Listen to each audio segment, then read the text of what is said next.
Tiga Dewa, Tiga Dewi, Summit Attack!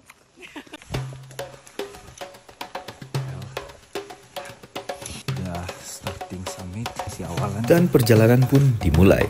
Sekitar jam 2:20 di pagi hari, langkah pertama gue ambil buat Summit Attack. Ini pertama kalinya gue ngerasain trekking gelap-gelapan, cuma ditemani cahaya headlamp dan sorotan dari lampu pendaki lain. Gue kira bakal sepi dan mencekam, tapi justru rame banget.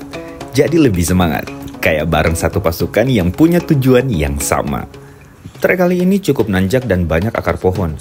Gak banyak footage karena fokus bener-bener harus dijaga. Sampai di satu titik gue kira itu pos 5. Sempat ngerekam juga, ternyata belum. 5, 1 jam 21 menit. Kita menghemat berapa menit? 29. 29. Estimasi sekitar 2 jam. Estimasinya 2 jam. Berarti ya sejompo-jomponya gue masih bisa ngikutin anak-anak muda ini. Oke. Kita rest sebentar. Habis itu lanjut lagi.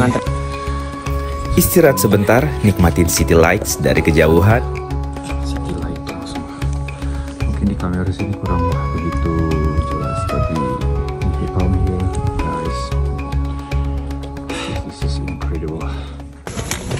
Batuan semua nih, dan kita ada tali juga. Sekitaran berapa meter tuh? 300 meter sebelum puncak. 300 meter sebelum puncak.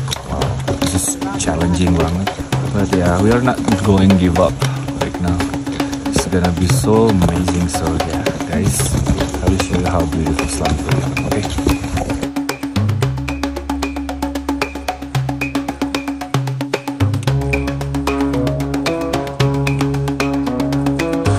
Kita udah memasuki area vegetasinya udah mulai sedikit. Sinilah momen terjadi perebutan oksigen antara manusia dan tumbuhan. View di belakang gua adalah guys, gua masih ada PR untuk sampai ke atas. Oke. Ternyata tadi tuh batas pendakian ini baru pos 5 dan sekitaran road. Terus lanjut lagi dan akhirnya sampai juga di pos 5. Kita sampai di puncak.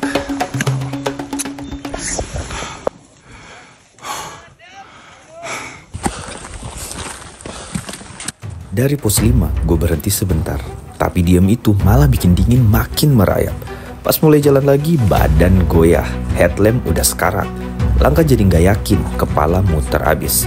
Tali katanya udah deket, tapi tiap langkah serasa nggak makin nyampe. Kayak digoda semesta, mau lanjut atau balik. Struktur tanahnya juga kayak bebatuan gitu, jadi kayak lepas, kering. Jadi kayak kadang bisa kepleset naik. Dan di ketinggian ini pertama gua gimana cara memanage semuanya, coy. Oke lah, ngos-ngosan gua. Terus spare-nya lagi nih, center gua baterai tinggal segini doang, satu yang nyala terus mati lagi, kayak gini nih. Udah kelayangan gua kalau nggak ada pencahayaan. Akhirnya gua pakai cahaya dari handphone dong, ditambah dari si senternya juga dari belakang. Perjalanannya luar biasa. Gila. Di sisi lain gue nggak sabar juga sih buat sampai ke puncak karena itu udah tinggal bentaran lagi. Cuman nggak bisa ego di sini. Harus well manage tenaga gitu. Tuh. Itu antusias anak-anak semuanya tuh. Dengan sisa semangat, langkah demi langkah, nafas demi nafas. Ditambah dorongan dari pendaki lain yang saling support. Akhirnya gue sampai juga di tali. Langit masih kelabu, belum ada sunrise, tapi rasa lega itu udah cukup jadi cahaya sendiri. Awalnya gue pikir bakal sampai lebih cepat, tapi ternyata ritmenya melambat. Dan itu nggak masalah, lebih baik lambat tapi sadar daripada ngebut tapi tumbang di tengah jalan. Baru mencapai puncak, dan itu kan kalau nggak salah masih 200, masih jalan ke sana lagi buat we hold the placard, okay? Well, this is another level. First time very exciting, but tiring so much. But I'm not going to give up. Still, I wanna see the world from the top of Slamet. Lucunya pas akhirnya nyampe di bagian tali atau yang sering disebut webbing sama para pendaki, gue malah makin semangat. Kayak ada energi baru yang muncul tiba-tiba. Mungkin karena gue pernah rappling, turun tebing, canyoning, jadi urusan tali-talian gini udah bukan hal asing. Tangan otomatis cari grip, kaki makin mantap nginjak batu. Gue sampai gak mikir siapa di depan, bawaannya pengen nyalip terus. Bukan karena sok kuat, tapi karena badan gue seolah bilang, udah, ini bagian lo, ayo naik. Dari momen itu gue ngerasa kadang lo gak butuh pemandangan buat ngerasa tinggi. Cukup rasa percaya sama langkah dan tali yang lo genggam.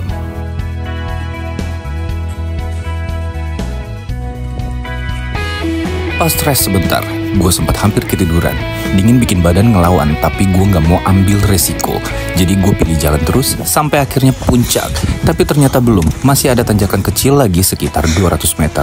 Di sini mental gue diuji lagi. Udah di atas namun belum di puncak. Cuman jujur ya, gue ngilu lihat kiri kanan gue. Jadi kayak rada gak berani, tapi lu lihat belakang gue. The view is so fucking amazing. Kita menuju ke tempat plakatnya. Ini masih harus nanjak lagi dikit. Sebentar lagi kita akan sampai.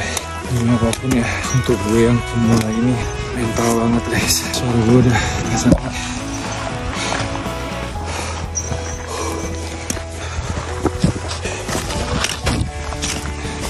Shit, I want to screaming. I want to like right now. Man, I have no idea. Dan akhirnya gue sampai juga. Berdiri di atas Gunung Slamet. Angin kencang, pemandangan luar biasa, dan rasa haru campur bangga. Gue bisa sampai di sini.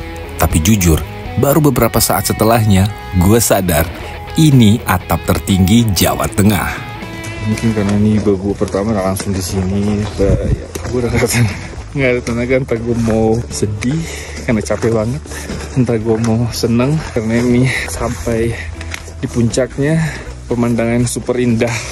One thing yang bisa gue ngomong adalah I'm so proud of myself. Proud like as hell. Sekarang kita menuju ke plakatnya ya. As a proof, Summit Slamet. Akhirnya 3.000 berapa? 78. Oke, akhirnya 3.000. Nih segeng lagi ngumpul ya dari pos 1 pos 2 pos 2. Oke. Makannya banyak dia. Akhirnya ketemu di 3.442. Oke. Gue bareng mereka berdua nih. Bawa mereka berdua. Keren habis. Finally Summit Slamet. What's next? Dan gue keliling-keliling, duduk sebentar, ambil napas panjang. Gak ke puncak yang via Bambangan, cukup di sini aja, nikmatin momen. Karena ternyata kadang bukan soal sampai mana lo berdiri, tapi soal gimana lo sampai ke sana. Setelah itu kita foto bareng, bikin video bareng.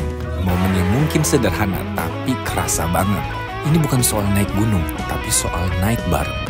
Teman-teman gua, Sun, Kelly, dan Eci, mereka masih ada di belakang, berjuang dalam kondisi mereka yang gak semudah yang lain.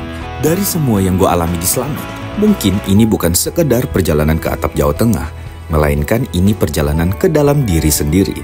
Gue belajar mengenali ritme langkah gue, napas gue, dan juga cara gue berdamai sama rasa takut dan lelah. Di sini gue belajar resiliensi bukan cuma tentang kuat, tapi tentang terus maju meski ragu, tentang sadar kapan harus berhenti dan kapan harus percaya sama kaki lo sendiri. Gue datang sebagai orang yang penasaran sama gunung, dan pulang sebagai orang yang ngerti kenapa gunung selalu dipanggil, meski kadang berat untuk dijalani. Gunung Slamet jadi awal, tapi bukan tujuan akhir. Ini baru langkah pertama menuju perjalanan yang lebih jauh, lebih dalam, dan mungkin lebih jujur.